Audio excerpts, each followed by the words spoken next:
There are some home sellers that really would prefer to sell the home themselves to save money and become what we call a for sale by owner, or to be what we call a FSBO. Now, today we're going to discuss 10 tips on how to be successful selling your own home. So my name is George Moorhead with Bentley Properties, and I've been practicing for about 27 years. So we'll be able to give you some insights, and we'll give you a couple of fun little stories just to help you understand some of the basics of getting your home sold by yourself. All right, so with that, make sure that you hit your wow button, hit your like button. Let me know that you're here. Ask any questions that you want to. There's no strings attached. We're not going to hunt you down. And this way, it'll allow you to be able to get the best information possible so you can make the best business decision for you and your family. All right, so let's get started. 10 tips on how to sell your home. The first one is price. It's always price. Last week, we discussed there are 3 reasons a home doesn't sell. The first one is price. The second one is location. The third one is condition. But note, price is always the first one. Price is always kind of that first impression, that first meet and greet that you have. So make sure that your price is spot on.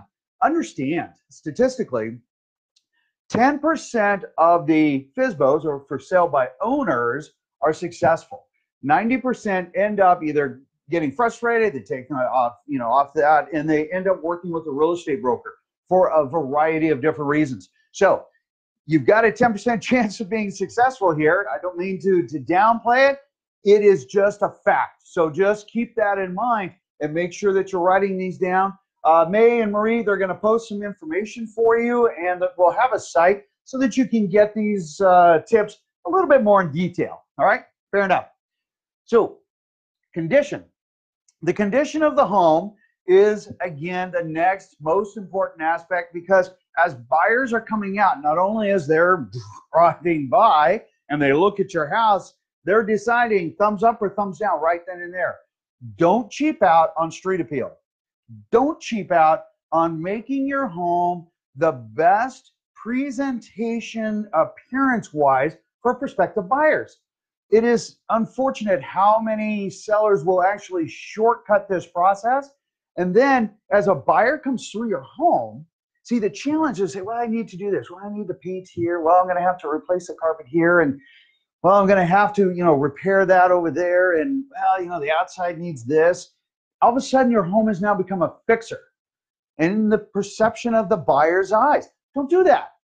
Do the things. If you've got deferred maintenance, fix it. Now, when I say fix it, many times this means bring in a professional. Okay, there are people, okay, so we call them Harry the homeowner. I don't mean that in a bad way, but they'll come through and they'll do some work on it, and then all of a sudden it's like, well, that's good enough. That looks okay. No, it's not. So be careful with that. If you're about to invest tens of thousands of dollars getting your home ready to go, do it right. Okay, get it done right, and get it done right the first time. Highest and best recommendation. All right, this is your most valuable asset. Don't cheap out on your most valuable asset. Now, again, on the flip side, don't do a bunch of repairs that have nothing to do with buyer perception and value. If you need help with that, again, just give us a call. No strings attached. We'll help you where to improve, but more importantly, what not to do to get you the highest net dollar and dollar for dollar return invested. All right. Make sure you get all your legal documents. Understand, there's a lot of legal documents that are required. You've got your Form 17 or the Washington State Property Disclosure Form. You need to make sure that that is not only ready, since you have to give it to a prospective buyer within 5 days of mutual acceptance, but it must be completely filled out. There are a lot of legal ramifications to that form. You need to make sure you have your lead-based paint if your home is 1978 or older. Actually, it's older than 1978. So if your home is 1977 older, you need this form. You need to have your mold disclosures. You need to make sure that you have all of your title documents. Make sure that you have your closing docs and your closing procedures ready to go. You need to make sure this is up front so you have an idea of what your plan is going to look like, how that process is going to work from start to finish. It will just make life a lot easier for you. Marketing. This is the biggest challenge that most sellers have next to price. Understand marketing, it's like an open house. You don't just have an open house, right? There are procedures that you need to follow and questions you need to ask. You need to make sure that you have professional photos. Sadly enough, there are some agents out there that kind of fall a little short of this. Remember, if what you're going to put on your flyer, if what you're going to put in a virtual tour, if what you're going to put in on a website for people to come and look at, they need to be compelling. Do not take pictures of your toilet. That is not compelling. Use pictures that are professional. Professionals understand how to make your home in the best light. That also goes with staging. Get rid of your stuff. You need to sadly make it look like you don't live there anymore, which is the most important part because it makes your home feel more welcoming. Take down your personal pictures. Understand what sites are you going to syndicate? Where are you going to publish this? We publish up to 300 unique real estate related websites with virtual tours, with pictures, with calls to action, with metrics of the demographics of the area of the home, things like that. These are things you need to consider. These are all elements that you need to consider while marketing your home to get to that best buyer. You only need one, I get that, but it is that best one, the one that's going to give you the best price and terms in the least amount of time and get you to a successful closing. All right? Okay. Showing, qualifying buyers, and handling home inquiries. Okay. Listen to this one. One, don't oversell your house. That is a major turnoff to buyers. In fact, it will make most buyers run. Steve Gonzalez, one of our team members, when he was first practicing real estate, he called me one day laughing. He's like, "Oh my gosh, Rich, you are not going to believe this. They did exactly what you said they were going to do." I said, "Really? What was that?" And he's like, "We got there and the guy just would not be quiet. He followed us around the house and he kept bragging about his house and how great this is and how great that is. And it was really uncomfortable for the buyer. In fact, the buyer says, 'Man, I don't even want to go back.'" And it was funny because he just explained the most common pitfall that sellers have. Okay, a feature sheet and a brief explanation of a home during what we will call a showing, or even during an open house. You see the real estate agents, they put those signs up, give you little feature sheets. And if it's important to them, if it's relevant to them, they're going to ask you questions. Make sure that you have all of the key things that you may have done to your home. Hey, you know what? We put a roof on 2 years ago. We repainted the exterior of the home just 6 months ago or a month ago. Okay, things like that are key to let buyers know that, hey, this guy's maintaining his house, or and everything is being done properly, right? Okay, so with that, make sure that you have a key feature sheet, but leave the buyers alone. It's like during an inspection. You need to leave. Don't be there. Don't have pets there. Take your pets, kick them out. If if you have smelly stuff in your house, both good and bad, tame it down. Have you ever gotten in a car with somebody who has like 12 of those vanilla trees in their car? They can't smell. You get in, you go, "Wow, that smells like vanilla." And they're like, "Really? I can't smell a thing." It's because they've acclimated to it. Just like you have acclimated to your house, have a neighbor come in, have a friend come in that isn't there and say, "Hey, does my house smell funny? Do you smell any odd smells?" And then address it, but don't go overboard, right? Okay. Let's see here.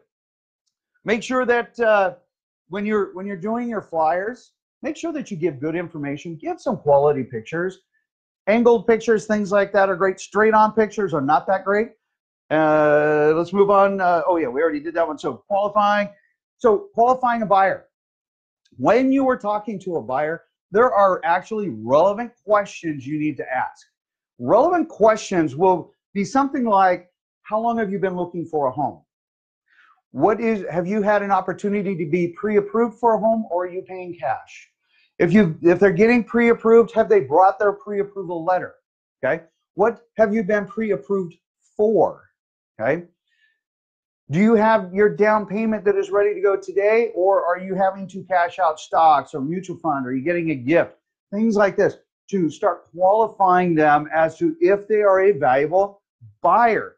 So one of the investors we were working with, he got all excited. He went out and he bought a piece of property on his own, and then called me later saying, "Hey, look what I bought." And I'm like, "Hey, how does this pencil out?" And he's like, "Well, it's going to be really tight. Hey, I just want to let you know I'm going to sell this one on myself." And I said, "Hey, you know what? People can be successful doing that. Let me know if you have any problems. Give me a call. I'll help you with anything you got." He's like, "Okay, great." So about a month later, he calls me. He's like, "George, I got a problem." I'm like, "What's going on?" He says, "I got this buyer. We're under contract, and he just he asked for another extension." And I said, "Really?" I said, "Huh?" I said, "So what do you need?" He said, "Can you talk to him?" I'm like, "Sure." So I started asking some pertinent questions. And one of them was, who are you getting your pre-approval through? I mean, you're 3 weeks into this. You should have defined who are you getting your loan through, because the appraisal should have been ordered, the inspection should have been done. Things like this should have happened already. And he's like, "Well, I'm still shopping. I'm still looking." And I'm like, "What do you mean you're still looking? You're supposed to close. You're supposed to close." And he's like, "Well, I'm still looking." And I said, "Okay, well, who have you talked to? Are you kind of committed to anybody?" He's like, "No, I keep running into this problem about ratios and whatnot." I'm like, "Oh, okay, I get it. All right." So go back to my buddy and I said, "You got to kick this guy loose, man. Do not sign an extension. He just flat out doesn't qualify. He's got all the heart in the world to want to buy your home, but he can't afford to do it. And he's trying to do it on himself by himself. And the lenders know that they're being shopped, so they're not investing any real time into him because he's going someplace else. He's I think he had 8 different banks that he had talked to. I think it's 8 or 9, 8 or 9, 8 or 9, 9. Maybe it was 9. Anyway, and he had nothing, and he couldn't qualify. Now there were certain things he could have done. However, that would have taken a lot more time, including taking a class. However, you know what? My buddy had to cut bait, and so we ended up helping him just on the backside to help him. He didn't make money, he didn't lose a lot, but he learned a lot. He's probably one of my greatest advocates today on not selling your home yourself, but making sure that you do the right things. Okay, so keep that in mind. Making sure that you are qualifying your buyer. The other thing is make sure that you are there to handle inquiries. Make sure that you have a platform or an ability to, when buyers call you, that you can answer questions, but answer them in a very logical, systematic way. Do not go off and go on and on and on. You cannot sell a home over the phone. That requires an appointment. The appointment is predicated on making sure you're qualifying the buyer, that the buyer actually is somebody who's interested in the style of home you have, the amenities, the location, and financial, right? Okay. No pets. Take your pets with you.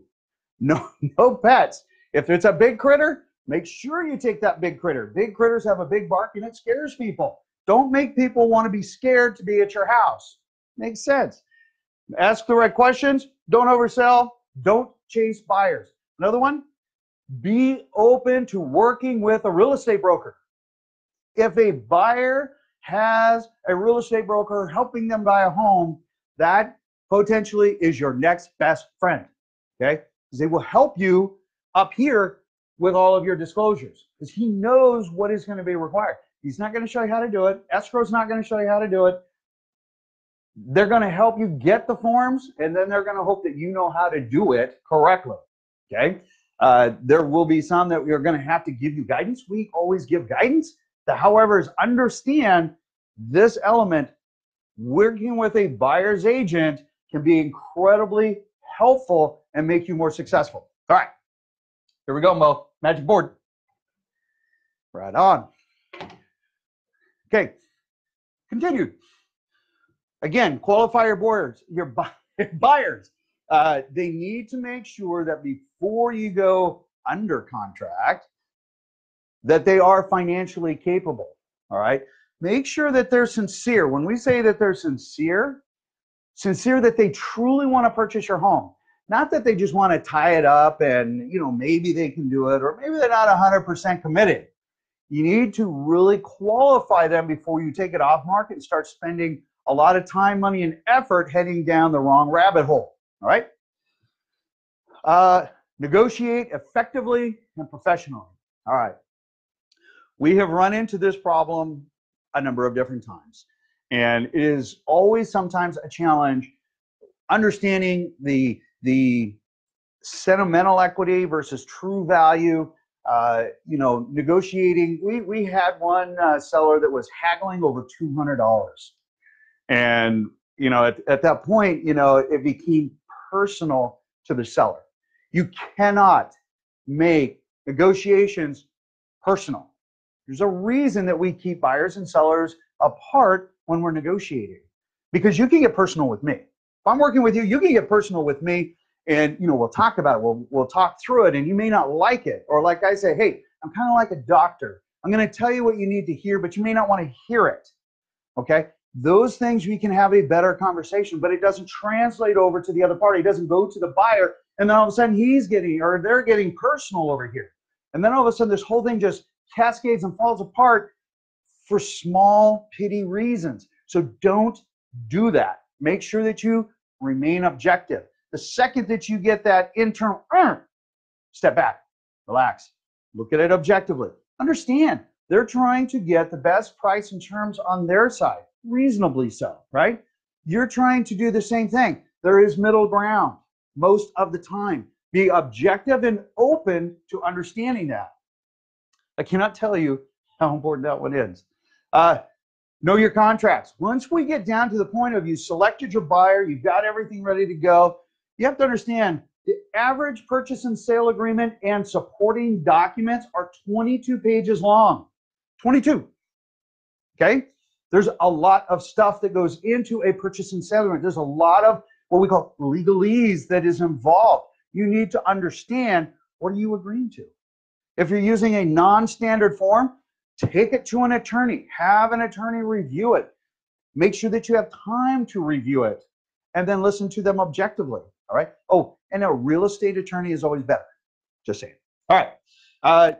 You'll have a purchase and sale agreement. You have financing addendums. You have inspection addendums. You've got your lead-based paint. You may have a septic addendum. You may have a well addendum. You might have closing costs that are costs that are due after closing. Like if you have a sewer capacity charge, if your home is 2000 and newer, you'll probably have a sewer capacity charge that you need to disclose that. All of these things need to be disclosed. They need to be on this form, and you need to understand what they mean and what they are. In addition to understanding your closing process and have your closing documents. Escrow, having a relationship with an escrow officer will be huge. They can't give you legal advice. They cannot help you through the transaction process, but they can help you understand the closing process. It's like a lender. Become friends with a lender. If you have a buyer that comes in, say, hey, you know what? You don't have to use them, but all of the buyers that we are going to consider have to be pre-approved through this person. Okay? Lenders will help you with that. Most lenders will help you with that. If you need a couple, Dan Golden, Juliana at Qualistar, Dan Golden at Cornerstone, they'll help you with it. They'll walk through it. They'll help you qualify these people. Yes, the intent is hopefully that they will get some business out of it. Okay, yeah, so there's an inverse benefit from it. So what? The key is you have an advocate then helping you make the best decision. All right? Okay. Don't move out before you sell your home. If you financially can, that's okay. We're going to meet a for sale by owner today. They've already moved out. They financially plan. It's not a big deal. But they're also saying, yeah, we kind of wish they hadn't moved out yet because their home hasn't sold. Well, guess why their home hasn't sold? They're going to consider a different price point. Okay, that's perfect. But the point is, most of the time, do not move out before your home is sold, but pack up your stuff. I can't say that enough. Look, you're going to move. Pack it up. Make sure your garage is cleared out. Don't put everything in your garage. People can't get a perception of size. Get rid of half of everything in your house at a minimum. At a minimum. If you need a staging coordinator, contact us. We have a couple that we'll send off to you. There's a small fee that they charge just to consult. And if you need furniture or if you need something, Okay, so there's an additional cost to that, but it's not monumental. But the staging and the impression that the buyers will have when they come in will be huge. Okay, so keep that in mind. Know why you're selling, but keep it to yourself. That is incredibly important because as you get down to it, the last thing you want is to have that seller's remorse. Oh my gosh, why are we doing this? Okay. Or as it gets more difficult or more challenging, you need to have that in your mind. Okay, why am I doing this again? And make sure that that is basically very much affirmed in your mind why. But do keep it to yourself. So big tips, price it right. Okay. Make sure that you are staging all of your property and getting it, conditioned ready. Make sure that you understand and have all of the forms that you need to make yourself successful, and so that it gives the buyer confidence that you kind of know what you're doing. All right. Make sure that you negotiate fairly and not personally. Okay. And then, of course, make sure that you understand why and what's your next plan. Where are you going? And things like that. All right. So understand, anyone can sell their home. We have that right. Thank you to the forefathers. Everybody has that right to sell their own home. Just like you can do your own dental work. Just like you can be your own electrician. You can do all the electrical work on your house you want. But there's rules and guidelines, right? Like everything. You could do your own surgery if you wanted to. Not that I recommend it. You could handle your own lawsuit if you want to. It is your right. But it doesn't mean that it's the right thing to do. So keep that in perspective, because here, understand this. As you're about to invest tens of thousands of dollars looking to sell your home, don't you owe it to you and your family to ensure that you are working with the right group? Just like if you're going to work with the right doctor, the right attorney, the right CPA, the right dentist, the right electrician or plumber or home builder. You need to make sure that you're making that right business decision for you and your family. So don't waste tens of thousands of dollars without being prepared. But that goes with all of them. All right. With that, my name is George Moorhead. Hope you learned something today. Share this if you like. Let me know if you have any questions. We had some great questions from last week that we answered. I'm always here for you. Text me, email, call. We're here. In the meantime, you guys have a beautiful day, and we'll go out and see you for sale by order. You take care.